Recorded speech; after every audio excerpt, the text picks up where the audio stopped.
Guys, we have tons of Stadia news to get to, from new games to new patches, new deals, and my thoughts on the new Stadia community manager. We have nothing but good stuff all around. Make sure you get a thumbs up for that algorithm so we can find more cloud gamers out there. With that, let's get into it. So obviously the big question, guys, when it comes to Stadia in our minds for 2022 is, where are the AAA games? And there's always one source that we can rely on to bring those over in Ubisoft. According to sources, Ubisoft is about to launch a big games showcase, and it's been in the works for quite some time. There's reportedly 20 games set for this showcase, including completely brand new game reveals, development updates, and release dates, which is key because there's actually a host of Ubisoft games set to come to Stadia that we know of. One of those games is Division Heartland, that is reportedly, according to game testers, very close to a release. They essentially say this game is pretty smooth and bug-free and ready to go, and I really think this game could launch any day now, but maybe it'll be closer to this game showcase. Now, some other games that we might hear about is maybe an update to Skull and Bones. This is the high seas adventure game, one that I personally have been anticipating. I do hope that they talk about this, and then maybe we get to hear about the release date of Avatar Pandora. I know this is a game that we're anticipating to come out this year. There's another report that Immortals Fenyx Rising sequels being made.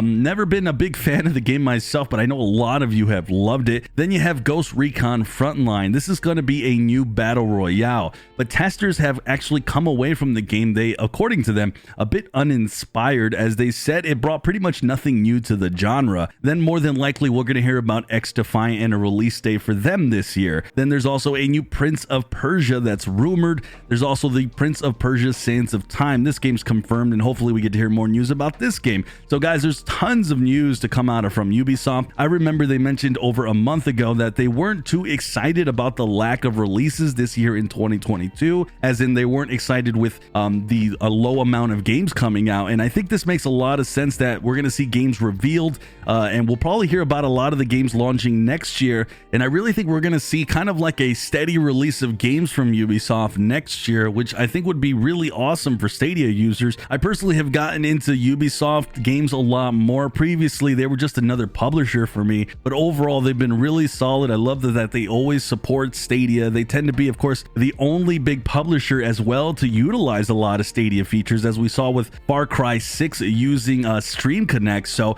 fingers crossed that a lot of these games do see future releases with even Stadia features. Of course, that's just me hoping, but either way, I mean, this was awesome to see that they're going to have a game showcase, and we might actually cover that live on the channel, so stay tuned to that. So guys, with that, we have some confirmed new games coming to Stadia. This one is technically not 100% confirmed, but I mean, if you read what it says here, it's pretty much confirmed. Someone asked Wired P about Martha is Dead.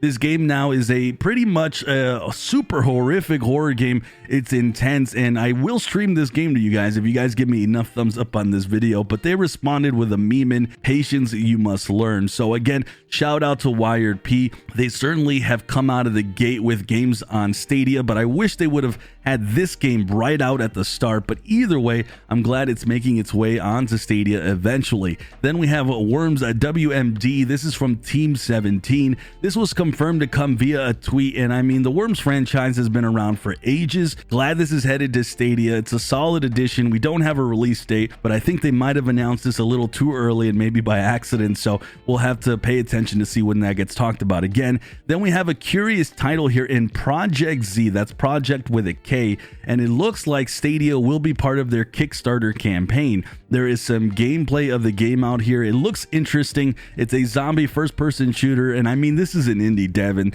they're certainly pushing the limits with that engine, so it looks like a pretty nice game. My hopes won't be too high for this one, but it does look promising, especially since they're barely launching a Kickstarter campaign. All right, guys, let's go ahead though and hit up a bunch of random Stadia news. We have an AT&T deal. If you're a customer, you get 6 months of Stadia Pro free. This is mostly for US users, but I wanted to bring this to your attention if you happen to be an AT&T user. So guys, last week we ended up getting a new community manager named Dan, who introduced himself via Reddit. I'm really looking forward to see what he does, what he can accomplish. We honestly have the most unique, diverse, and passionate gaming community in, well, pretty much all of gaming. I do say that's somewhat biased. I mean, I really love all of you. Hopefully Dan, though, comes in guns a-blazing and really wants to go ahead and just, you know, be part of this like future movement of gaming, and hopefully he embraces all of that. All right, so last piece of news here. New Cyberpunk patch launched about a week ago, mostly bug fixes, but there was one Stadia specific bug here where it says it enabled aggressive crowds on Stadia, so I wanted to let you guys know about that. If you guys are curious about more games coming this year, make sure you click that video on the top left, and I'll see you in the next video.